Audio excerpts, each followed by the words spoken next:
নমস্কাৰ, প্ৰিয়ান বৰা ইউটিউব চেনেলটোৱে আপোনালোকক স্বাগতম। আজি মই এটা কবিতা আবৃত্তি কৰিব লৈছোঁ। কবিতাৰ শিৰোনাম কাইলৈ যাত্ৰা। কবি প্ৰিয়ান বৰা। কাইলৈ পুৱাতে উঠিব লাগিব, পুৱতি নিশাতে গাটো ধুই সাজু হ'ব লাগিব। আজি ৰাতি সোনকালে ভাত পানী খাই আজৰি হৈ শুব লাগিব, নহ'লে পুৱাত উঠোঁতে মোৰ পলম হ'ব। হেঁপাহৰ জুলুঙা লগত লৈ কাইলৈ যাত্ৰা কৰিম, বাটত কোনো কণাবৃদ্ধি সৃষ্টি নহ'লেই হয়, এয়াই ভগৱানৰ ওচৰত প্ৰাৰ্থনা কৰিছোঁ। মোৰ জীৱনৰ কিছুমান সময় যেন মই কেতিয়াও পাহৰিব নোৱাৰোঁ। অহা কাইলৈ মই বিচৰা মতে সকলো হ'লেই হয়।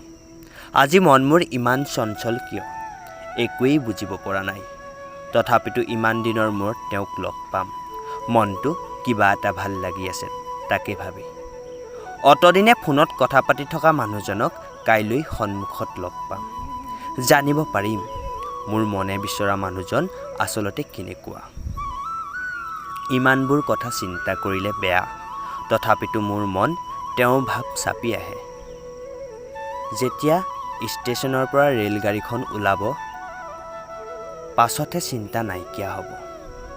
কাপোৰ কানিবোৰ সামৰি ৰাখিব লাগিব, যাতে ৰাতিপুৱা কোনো অসুবিধা নহয়।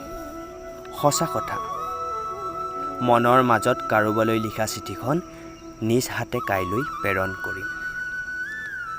যাত্ৰা কৰিম দুলীয়াজানলৈ, লগ পাই মনৰ হেঁপাহবোৰ দূৰ কৰিম। কাইলৈ লগ পাম হেঁপাহৰ মানুহজনক। চিন্তা কৰি দিনটো পাৰ হ'ল, এতিয়া ৰাতিটোহে পাৰ কৰিম আৰু ৰাতিপুৱাই যাত্ৰা কৰিম। কাইলৈ যাত্ৰা কৰিম পুৱাতে মই।